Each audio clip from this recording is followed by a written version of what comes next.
Das Wandern ist des Müllers Lust, das Wandern ist des Müllers Lust, das Wandern. Dans cette très célèbre chanson allemande, le meunier est pris de Wanderlust. Wanderlust. Ce substantif pourrait se traduire littéralement en français par envie de randonner.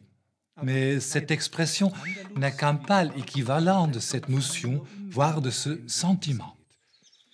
Pour la personne prise de Wanderlust, il ne s'agit pas simplement de partir en randonnée muni d'un guide.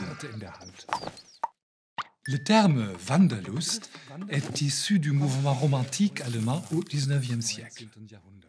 L'état d'esprit qu'il décrit était à l'époque un motif récurrent en littérature, en musique et dans les arts plastiques. La fuite devant la civilisation et les villes bruyantes, le retour dans le giron d'une nature idéalisée, la quête du sens de la vie, on retrouve tout cela dans Wanderlust.